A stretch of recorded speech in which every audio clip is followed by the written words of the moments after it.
Hola, he escrito un artículo que he titulado "Cada mes de septiembre las aulas de primaria se llenan de futuros delincuentes". Sí, cada mes de septiembre las aulas se llenan de niños y de niñas que van a ser nuestros futuros médicos, abogadas, ingenieras, fontaneros, dependientes, electricistas, etc. Pero otros van a ser los futuros violadores, asesinos, maltratadores, ladrones, y muchos de ellos y de ellas, desgraciadamente, van a ser sus víctimas. Podemos mirar hacia otro lado, si es que no nos gusta esta parte del futuro, pero esa es la pura realidad. ¿O estoy diciendo algo que no va a ocurrir? ¿A qué padre y a qué madre le va a tocar ver cómo sus pequeños y pequeñas del alma terminarán siendo una de esas personas? ¿Un delincuente o una víctima? Me parece súper injusto que todos estos niños y niñas de 3 años que entran con toda su inocencia a un colegio se vayan convirtiendo poco a poco durante su proceso de socialización delante de nuestros ojos, se conviertan en lo peor de la sociedad. ¿Y qué hacemos cuando esto ocurre? Por supuesto que siempre se intenta reorientarlos, a costa de mucho sufrimiento por parte de todas las partes educadoras, ya sean padres, madres, profesorado, etc. Sin embargo, también en muchas ocasiones se mira para otro lado. En otras se tira la toalla y se les da por perdidos. A veces, muchas de ellas, en última instancia, se les lleva a terapia. Me parece súper injusto que vayamos viendo claramente cómo van dando sus primeros pasos hacia el camino de la delincuencia, del maltrato a otros niños y niñas, del consumo de alcohol y de drogas, del robo, de cómo unos se convierten en verdugos y otros en víctimas. ¿Y qué hacemos para evitarlo? Me pregunto, ¿por qué debemos esperar a que se tuerzan estas criaturas? ¿Por qué no trabajamos de una vez por todas en la prevención? Si cuando cuidamos nuestras plantas las tutorizamos desde que las plantamos, precisamente como medida preventiva para que no se tuerzan, ¿por qué con nuestros niños y niñas no los tutorizamos mejor también de manera preventiva? ¿Qué hay detrás de todos esos comportamientos disruptivos que tanto sufrimiento generan a las familias, al profesorado, a las personas del entorno y a la sociedad en general? Habitualmente, detrás de un comportamiento disruptivo, siempre hay una emoción mal gestionada y una falta de otras conductas alternativas. Casi siempre, y sobre todo en la época de la adolescencia, que es cuando más conductas disruptivas aparecen, lo que suele haber detrás es querer ser aceptado por los iguales o llamar la atención. Aunque cada vez hay más voces que piden que en el sistema educativo se enseñe educación emocional y habilidades sociales, aún quedan otras muchas que opinan que esto se debe enseñar en casa por los padres y las madres. Pero si tenemos en cuenta que España es el país número 1 en Europa de consumo de psicofármacos, tales como ansiolíticos y antidepresivos, es muy probable que muchos de estos padres y madres forman parte de la población consumidora de estos medicamentos. Me hago una nueva pregunta. ¿Por qué las personas consumen psicofármacos? Pues una de las respuestas más habituales es porque se encuentran en una situación de crisis emocional, de estados de ansiedad y de estrés, provocados en ocasiones por conflictos, la mayoría de tipo relacional, ya sea problemas de pareja, o con los hijos, o en el trabajo, o en los estudios, o con otras personas. Todo esto trae consigo un sufrimiento emocional para el que muchos necesitan recurrir al consumo de los psicofármacos porque no tienen otros recursos personales. Es decir, se recurre a tratar la sintomatología que genera el problema en lugar de ir a su origen y aprender a resolverlo sin tener que recurrir a la medicación. La verdad que súper contentos tienen que estar los laboratorios farmacéuticos, cuando gran parte de estos problemas se podrían resolver o prevenir aprendiendo a gestionar nuestras relaciones sociales y nuestras emociones mediante técnicas psicológicas que han demostrado con creces su eficacia. Lo triste de todo esto, vuelvo a ello, es que hay cantidad de padres y de madres que consumen este tipo de psicofármacos para poder afrontar el día a día, en su mayoría porque no tienen recursos personales para gestionar sus relaciones ni sus emociones. Luego, ¿cómo podemos pedir que estos padres y madres enseñen a sus hijos recursos para gestionar sus emociones y afrontar sus relaciones sociales si ellos mismos no los tienen? Nadie puede dar lo que no tiene. Nadie puede enseñar lo que no ha aprendido.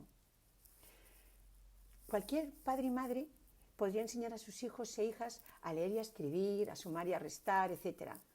Cualquier padre y madre podría enseñar a sus hijos e hijas muchos de los aprendizajes que obtienen en el colegio, porque previamente estos padres y madres los han aprendido en su etapa escolar. Sin embargo, en lugar de enseñárselo en casa, los llevan a centros educativos para que el profesorado les enseñe, porque son personas que se han formado específicamente en sus materias y saben cómo transmitirlo para que el aprendizaje se quede fijado.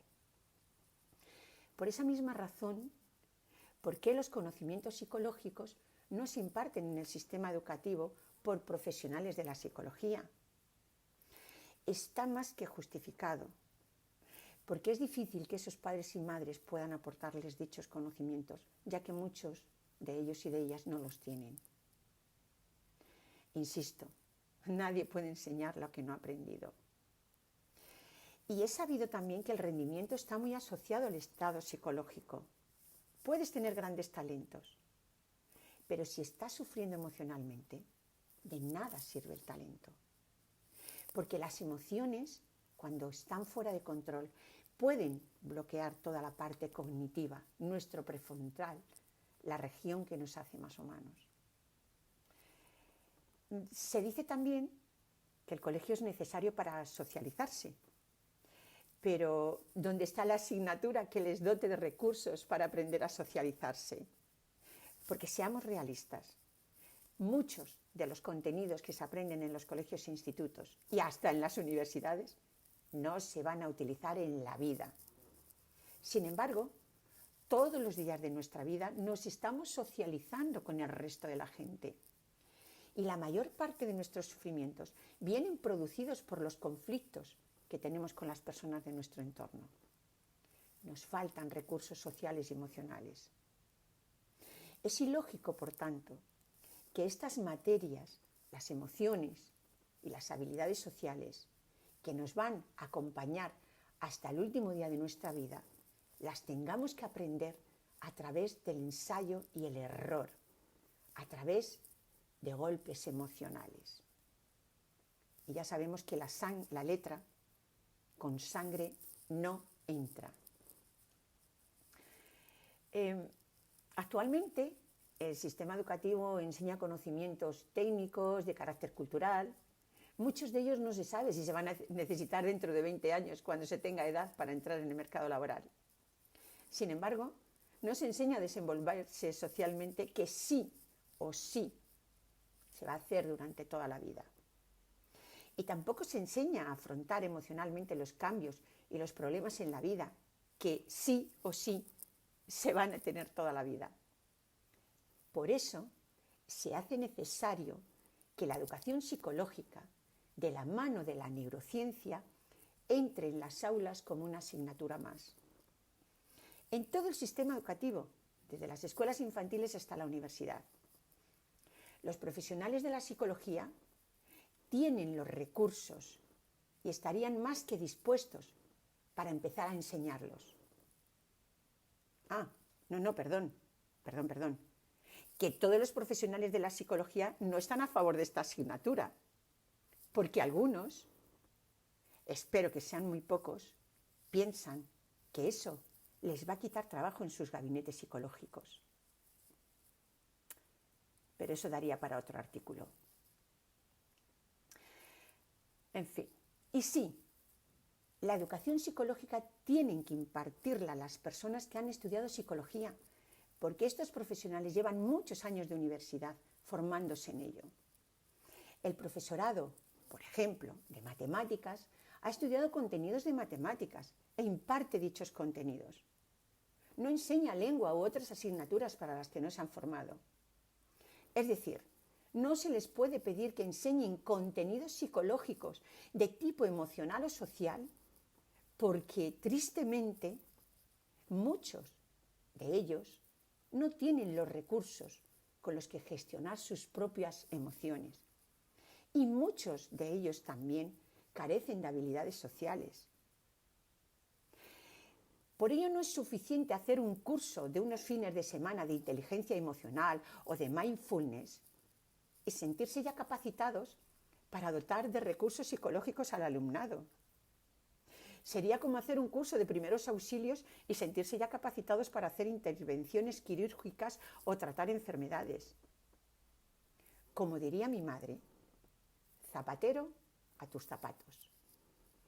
Las buenas intenciones son muy de agradecer, pero no son suficientes para prevenir los problemas psicológicos. Con la salud mental, mejor no hacer experimentos, ni jugar a ser psicólogos sin serlo. Desgraciadamente, tenemos un grave problema. Alrededor de 4.000 personas se suicidan cada año. De ellas, unas 300 son adolescentes y jóvenes menores de 29 años. Y se suicidan porque están sufriendo, porque están sumergidas en un dolor emocional intenso, provocado en su mayor parte por temas sociales, y se sienten maltratadas, abandonadas, rechazadas, en soledad, con falta de afecto y de atención, presionadas por su entorno, por la incertidumbre.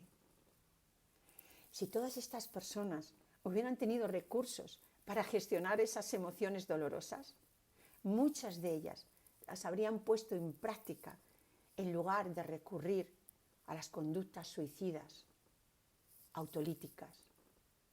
De hecho, muchos de los y las adolescentes que se autolesionan lo hacen para tratar de mitigar el dolor emocional que están sintiendo. De la misma manera, muchos de los comportamientos violentos hacia otras personas también están provocados por la falta de recursos personales, como la gestión emocional y las habilidades sociales. La falta de autoestima y muchos de los complejos de inferioridad e inseguridad a veces están detrás de muchos actos violentos hacia otras personas. El no saber canalizar la frustración, la rabia, el orgullo, la vergüenza, el rechazo, se suelen traducir también en actos violentos. Ante todo esto, yo me pregunto una y otra vez, ¿cómo puede ser que a estas alturas del siglo que vivimos aún no se impartan herramientas psicológicas en el sistema educativo? ¿Cómo es posible que no se apliquen en las aulas muchos de los descubrimientos que ha realizado la neurociencia? Muchos conocimientos y herramientas que proveería a los niños, niñas y adolescentes de recursos para afrontar situaciones sociales complicadas o etapas de cambio vitales que generan emociones dolorosas y desagradables, canalizándolas en muchas ocasiones a través de conductas agresivas hacia los demás y hacia sí mismas. Conocimientos y herramientas psicológicas que ayudarían a desarrollar el potencial de las personas a su máxima expresión. No entiendo cómo, habiendo una asignatura de educación física, no haya otra de educación psicológica. Todos, absolutamente el 100% de la población, deseamos para nosotros y para los nuestros ser felices. Sin embargo, ¿qué recursos tenemos para conseguir ser más felices? O para recuperar la felicidad después de haber pasado por momentos adversos. ¿Dónde se obtienen los recursos para ello? Me parece súper injusto que el sistema educativo solo se ocupe de formar a los niños y a niñas de una manera cultural y de cara a que tengan una profesión. Sería de mucha utilidad que también se ocupara de formarles cómo controlar sus miedos, cómo controlar su rabia y su odio, para no tener que recurrir a la violencia como la única manera de desahogar sus emociones negativas, desbordadas. Enseñarles también a gestionar su tristeza, su frustración y su impotencia para no tener que recurrir al consumo de sustancias tóxicas o al suicidio como la única manera de afrontar sus problemas. Enseñarles también a desarrollar sus habilidades sociales para no tener que recurrir a las agresiones como la única manera de afrontar las situaciones de conflicto que se generan en las relaciones con otras personas. Enseñarles a desarrollar su empatía y el respeto por la diversidad y la necesidad de que la gente piense de forma diferente para poder seguir creciendo de forma saludable en nuestra sociedad. Enseñarles a ver que tienen que mantener un equilibrio entre sus derechos y sus obligaciones para con los demás. Enseñarles a quererse, a confiar en sí mismos, sin pensar que son inferiores al resto del mundo, pero tampoco superiores. Enseñarles técnicas para desarrollar su autoestima y su autoconfianza.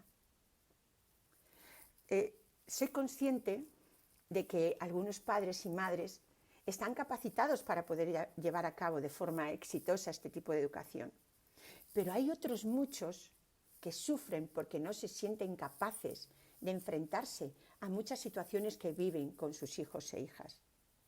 Además, también hay muchos niños y niñas que viven en familias desestructuradas, donde el conflicto, las discusiones y la falta de respeto es el aire que respiran día a día.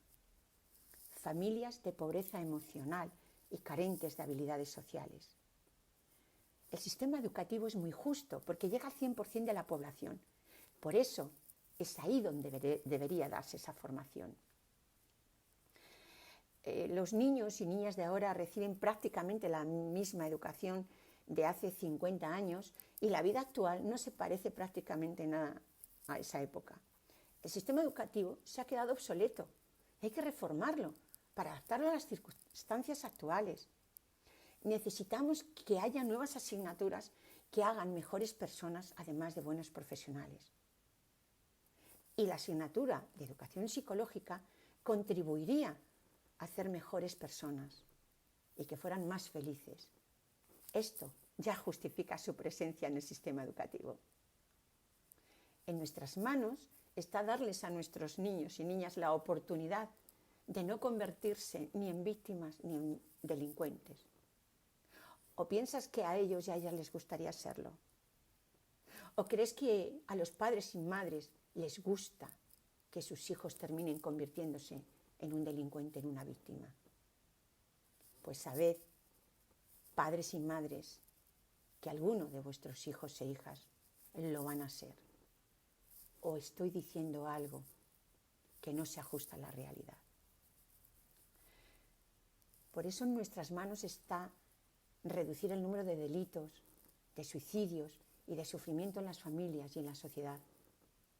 Reconozco que afortunadamente se están tomando medidas, pero si los suicidios y la violencia sigue aumentando cada año, está claro que no son suficientes o no son las apropiadas. También estoy completamente convencida de que, aunque la asignatura de educación psicológica no es la panacea, sí que reduciría mucho esas cifras.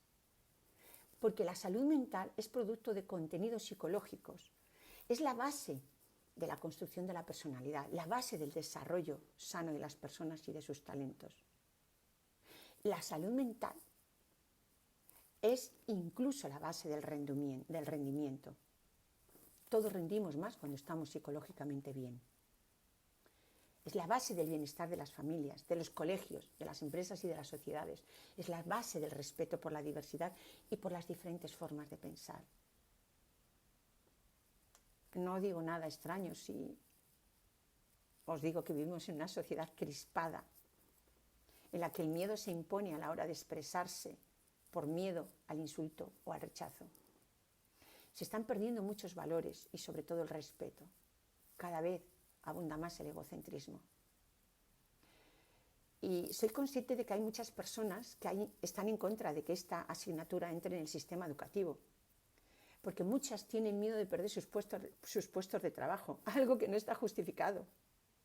El sistema educativo debe dar cabida a la educación psicológica, porque los problemas de salud mental generan muertes y es una realidad. Y esto debería estar por encima del bien personal, porque a todos, de alguna manera, nos toca. También soy consciente de que esto podría suponer alterar el orden del sistema educativo, pero es necesario innovar, evolucionar, adaptarse a las demandas de la sociedad. Muchos padres y madres necesitan ayuda. Se encuentran, en muchos casos, sin saber cómo tratar a sus hijos e hijas ni cómo ayudarles. Pero, ¿cómo les van a ayudar si muchos de ellos han pasado o están pasando por los mismos problemas y no saben cómo afrontarlos? Los padres, las madres, el profesorado necesitan apoyo en este sentido de cosas. El sistema educativo debe echar mano y enseñar contenidos psicológicos. Cada vez, afortunadamente, hay más comunidades autónomas que están impartiendo educación emocional. Pero la educación emocional es solo una parte de la educación psicológica. La educación psicológica es mucho más que educar en emociones. Contiene muchos más contenidos. Enseña y proporciona herramientas para muchas más cosas, como desarrollar las habilidades sociales o desarrollar las capacidades cognitivas que favorezcan el desarrollo de una personalidad saludable y creativa, para favorecer el desarrollo de las fortalezas de las personas, dotarles de herramientas de tipo adaptativo para que puedan afrontar las habituales etapas de cambio que puedan provocar estrés y ansiedad. Y por favor, que la educación psicológica, que la educación emocional sea impartida por profesionales de la psicología. Seamos serios y rigurosos. No pidamos al traumatólogo que haga operaciones de corazón si no se ha formado para ello. Pues aquí lo mismo.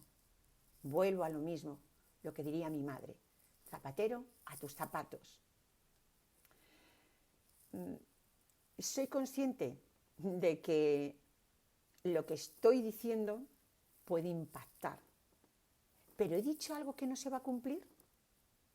No basta solo con mirar de frente el problema en toda su dimensión. Es necesario, imprescindible, afrontar de forma preventiva la salud mental de nuestros niños y niñas para poder vivir en un mundo mucho mejor y ser aún más felices. Porque ese es el gran objetivo de todos, ser felices. Y desde el sistema educativo nos aseguramos de que este aprendizaje llegue al 100% de la población y que no sea solo la suerte de unos pocos que asisten a centros escolares donde esto ya se está impartiendo de alguna manera. Innovar cuesta y a veces al innovador se le ve como un peligro, como una amenaza, porque, como decía Jáuregui Oroquieta, el innovador se salta las reglas de juego establecidas e imperantes. Y a veces se le tiene por loco, se le ridiculiza y hasta se le intenta desacreditar. Pero como alegaba el filósofo, sociólogo y antropólogo Jáuregui Oroquieta, este es uno de los precios que hay que pagar. Me pregunto, ¿acaso es una locura querer implantar una asignatura en el sistema educativo que contribuya al aprendizaje de ser más felices? Pues si es una locura, yo me considero la loca número 1. Estoy segura de que más de una persona que me está escuchando está pensando que soy una ridícula absurda. Pero también estoy segura de que otras muchas forman parte de este grupo de locos y de locas absurdas que piensan que se puede aprender a ser más felices. Esta es la riqueza del ser humano, la diversidad, el pensar de forma diferente, que es lo que nos enriquece. Y si esa diversidad la complementamos con el respeto, pues ya vamos en la buena dirección.